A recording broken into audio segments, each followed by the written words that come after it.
عوف نے بیان کیا ان سے محمد بن سیرین نے اور ان سے ابو ہریرہ رضی اللہ عنہ نے بیان کیا کہ رسول اللہ صلی اللہ علیہ وسلم نے مجھے رمضان کی زکوٰۃ کی حفاظت پر مقرر فرمایا۔ رات میں ایک شخص اچانک میرے پاس آیا اور غلے میں سے لب بھر بھر کر اٹھانے لگا۔ میں نے اسے پکڑ لیا اور کہا کہ قسم اللہ کی، میں تجھے رسول اللہ صلی اللہ علیہ وسلم کی خدمت میں لے چلوں گا۔ اس پر اس نے کہا کہ اللہ کی قسم، میں بہت محتاج ہوں، میرے بال بچے ہیں اور میں سخت ضرورت مند ہوں۔ حضرت ابو ہریرہ رضی اللہ عنہ نے کہا، اس کے اظہار معذرت پر میں نے اسے چھوڑ دیا۔ صبح ہوئی تو رسول کریم صلی اللہ علیہ وسلم نے مجھ سے پوچھا، اے ابو ہریرہ، گزشتہ رات تمہارے قیدی نے کہا کیا تھا؟ میں نے کہا، یا رسول اللہ، اس نے سخت ضرورت اور بال بچوں کا رونا رویا، اس لیے مجھے اس پر رحم آ گیا اور میں نے اسے چھوڑ دیا۔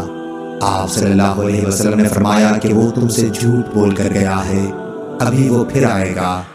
رسول کریم صلی اللہ علیہ وسلم کے اس فرمانے کی وجہ سے مجھ کو یقین تھا کہ وہ پھر ضرور آئے گا، اس لیے میں اس کی طاق میں لگا رہا، اور جب وہ دوسری رات آ کے پھر غلہ اٹھانے لگا تو میں نے اسے پھر پکڑا اور کہا کہ تجھے رسول کریم صلی اللہ علیہ وسلم کی خدمت میں حاضر کروں گا، لیکن ابھی اس کی التجا وہی تھی کہ مجھے چھوڑ دے، میں محتاج ہوں، بال بچوں کا بوجھ میرے سر پر ہے، اب میں کبھی نہیں آؤں گا۔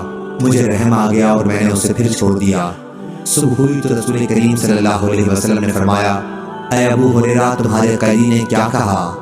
میں نے کہا، یا رسول اللہ صلی اللہ علیہ وسلم، اس نے پھر اسی سخت ضرورت اور بال بچوں کا رونا رویا جس پر مجھے رحم آ گیا، اس لیے میں نے اسے چھوڑ دیا۔ آپ صلی اللہ علیہ وسلم نے اس مرتبہ بھی یہی فرمایا کہ وہ تم سے جھوٹ بول کر گیا ہے اور وہ پھر آئے گا۔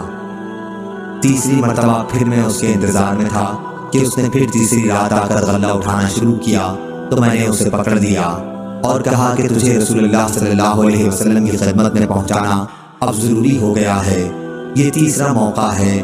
ہر مرتبہ تم یقین دلاتے رہے کہ پھر نہیں آؤ گے، لیکن تم باز نہیں آئے۔ اس نے کہا کہ اس مرتبہ مجھے چھوڑ دے تو میں تمہیں ایسے چند کلمات سکھا دوں گا جس سے اللہ تعالیٰ تمہیں فائدہ پہنچائے گا۔ میں نے پوچھا، وہ کلمات کیا ہیں؟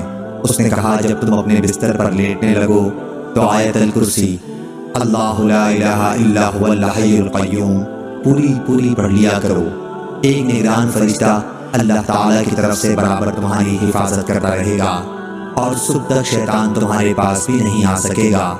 اس مرتبہ بھی پھر میں نے اسے چھوڑ دیا۔ صبح ہوئی تو رسول کریم صلی اللہ علیہ وسلم نے دریافت فرمایا، گزشتہ رات تمہارے قیدی نے تم سے کیا معاملہ کیا؟ میں نے عرض کیا، یا رسول اللہ صلی اللہ علیہ وسلم، اس نے مجھے چند کلمات سکھائے اور یقین دلایا کہ اللہ تعالیٰ مجھے اس سے فائدہ پہنچائے گا، اس لیے میں نے اسے چھوڑ دیا۔ آپ نے دریافت کیا کہ وہ کلمات کیا ہیں؟ میں نے عرض کیا کہ اس نے بتایا تھا کہ جب بستر پر لیٹو تو آیت الکرسی پڑھ لو، شروع اللہ لا الہ الا هو الحی القیوم سے آخر تک۔ اس نے مجھ سے یہ بھی کہا کہ اللہ تعالیٰ کی طرف سے تم پر اس کے پڑھنے سے ایک نگراں فرشتہ مقرر رہے گا اور صبح تک شیطان تمہارے قریب بھی نہیں آ سکے گا۔ صحابہ رضی اللہ عنہ خیر کو سب سے آگے بڑھ کر لینے والے تھے۔ نبی کریم صلی اللہ علیہ وسلم نے ان کی یہ بات سن کر فرمایا کہ اگرچہ وہ جھوٹا تھا لیکن تم سے یہ بات سچ کہہ گیا ہے۔ اے ابو ہریرہ، تم کو یہ بھی معلوم ہے کہ 3 راتوں سے تمہارا معاملہ کس سے تھا؟ انہوں نے کہا کہ نہیں۔